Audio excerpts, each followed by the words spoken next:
Jam buvo 18 ir šiandien jis jau sėdi kalėjime už automobilių vagystes. Pavadinkime šį vaikinuką Viktoru. Kai žmonės išgirsta tokias istorijas, dažniausiai ieško paprasto atsakymo – bloga kompanija, netinkami draugai, silpna valia.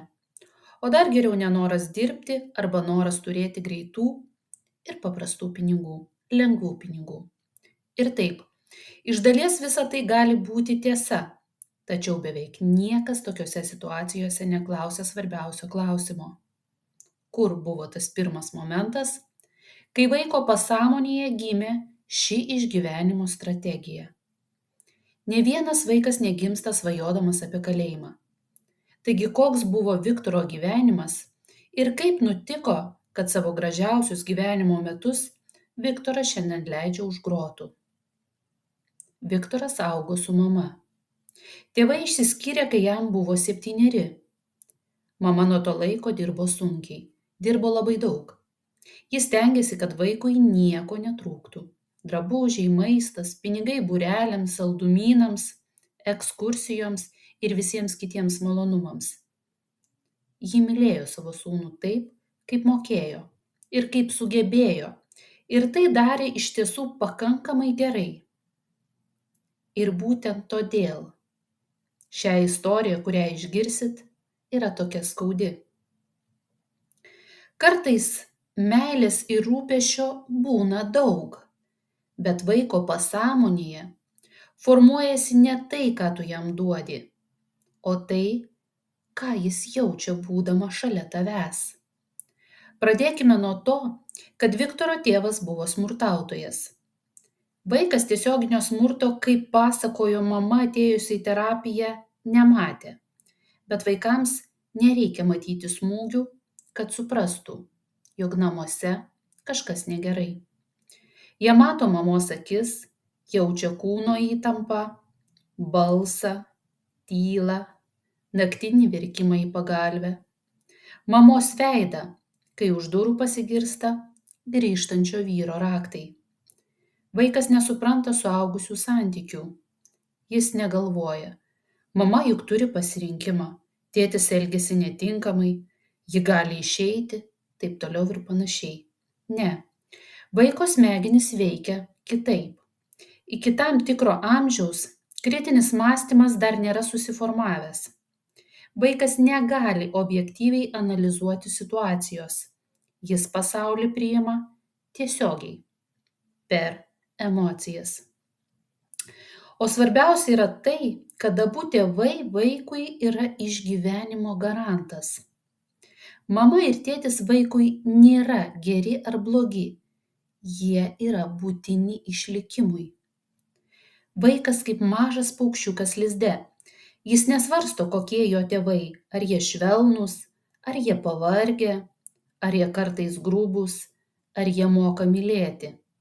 Jam svarbiausia, kad jie sugrįžtų. Nes jei tėvai negrįž, nebus maisto, nebus šilumos, nebus apsaugos. Ir mažas kūnas pradės bijoti ne vienatvės, o mirties. Todėl vaikas prisiriša netgi prie tų, kurie jį skaudina. Nes jo pasąmoniai ryšys su tėvais reiškia visiškai ne komfortą, o išlikimą, tai yra išgyvenimą. Kai vienas iš tėvų kenčia, vaiko nervų sistema tai suvokia kaip grėsmę jo pačio išgyvenimui. Kaip tas paukščiukas lizde, laukiantis tėvų. Ir čia prasideda svarbiausia šios istorijos dalis. Vaikas pradeda ieškoti sprendimo. Nesąmoningai, nelogiškai, ne žodžiais, pasąmoniškai. Jis ieško, kaip padaryti, kad mama daugiau nebekentėtų. Nes mamos kančia vaikui tai grėsmė jo išgyvenimui. Bet kurio tėvo kančia vaikui yra grėsmė jo paties išgyvenimui. Ir štai čia Viktoro gyvenime įvyksta tėvų skyrybos.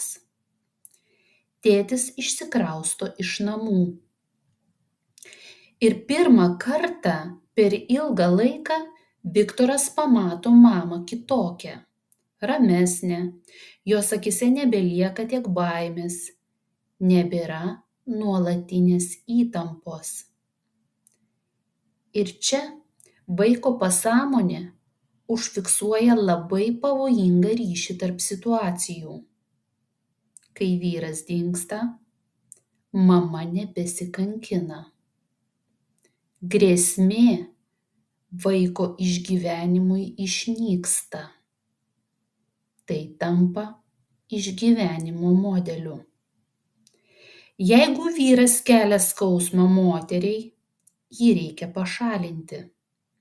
Suaugusio žmogaus galvoje tai skamba absurdiškai, bet vaiko pasąmonėje tai tampa išlikimo instrukcija visam gyvenimui, nes tai kažkada suveikė. Ir dabar labai svarbus momentas. Kodėl būtent kalėjimas? Kodėl vagystės? Juk teoriškai Viktoras galėjo pasirinkti bet ką. Būtent todėl, kad vaikų pasąmonė sprendimų nekuria iš nieko. Ji juos surenka iš aplinkos. Kažkuriame vaikystės momente Viktoras kažką kažkur išgirdo. Galbūt kaimynę, gal močiutę, gal girtą pokalbį virtuvėje, o gal tiesiog tai girdėjo filme. Ta frazė galėjo nuskambėti kažkaip panašiai. Tarkime, ta moteris tiek kentėjo nuo savo vyro, kol jis pagaliau apsivogęs atsisėdo į kalėjimą. Ir būtent čia įvyksta lemtingas susisiejimas. Vaiko pasąmonė nesupranta konteksto, ji nefiltruoja logikos, ji nefiksuoja moralės. Ji užfiksuoja vieną vienintelę formulę – dingti lygu kalėjimas, kalėjimas lygu moters išsigelbėjimas nuo skausmo.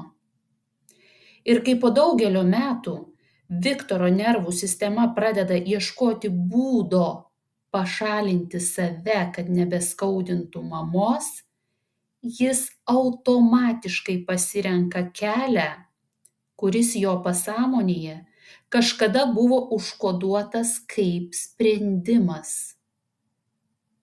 Todėl pirmas signalas buvo ne kalėjimas. Pirmas signalas buvo tas pavogtas snikeris, snikerio šokoladukas, kai jam buvo 10 metų. Ir įdomiausia tai, kad tame momente, kai pasakojo mama, Viktoras pinigų turėjo pakankamai ne tik sau, bet ir visiems klasės draugams būtų užtekę nupirkti po snikerį. Tai nebuvo alkis. Ir tai nebuvo poreikis saldumynams.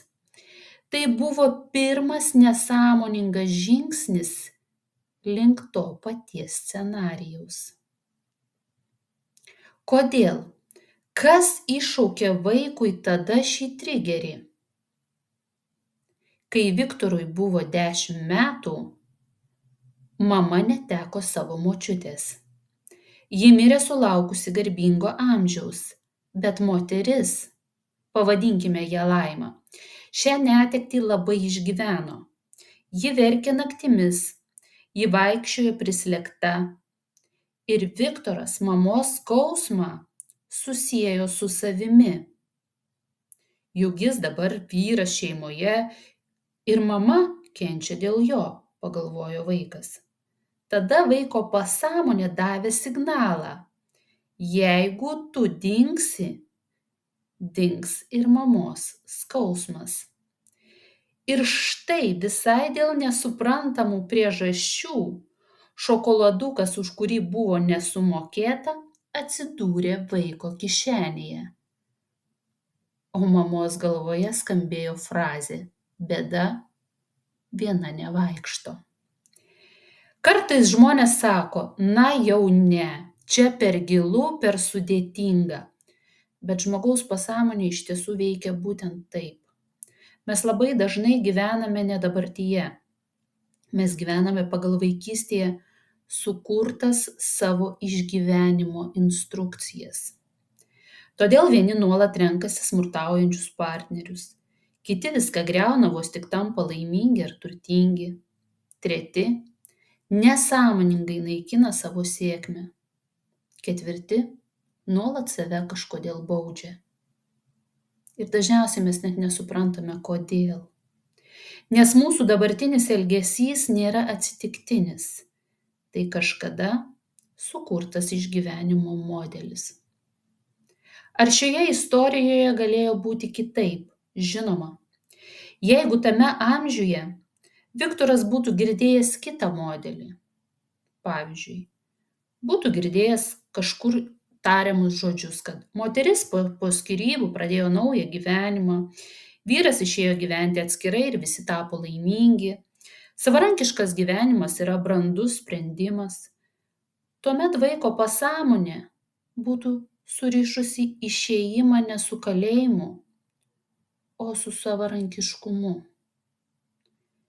Bet vaikystėje užtenka vienos frazės, vieno sakinio, vienos scenos, vienos emocijos. Ir pasąmonė tai paverčia gyvenimo strategija. Todėl kartais žmogus gyvena gyvenimą, kuris jam pačiam atrodo nelogiškas.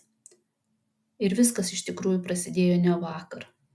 O tada, kai jis buvo mažas vaikas, bandantis išgelbėti save ar savo artimą. Ir šioje istorijoje viskas galėjo baigtis ir dar tragiškiau. Nors ši istorija nėra dar pabaiga. Mes dar nežinome, kaip ateityje susiklostys Viktoro gyvenimas. Ar Viktoras galėtų savo padėti? Taip. Jis turėtų grįžti į tą vaikystės momentą ir jį išgyventi su nauju pasirinkimu. Deja, į mane kreipėsi pagalbos mama, o ne Viktoras. Mama tiesiog norėjo sužinoti, kodėl taip atsitiko. Ar galima tokiam žmogui padėti kitokiu būdu?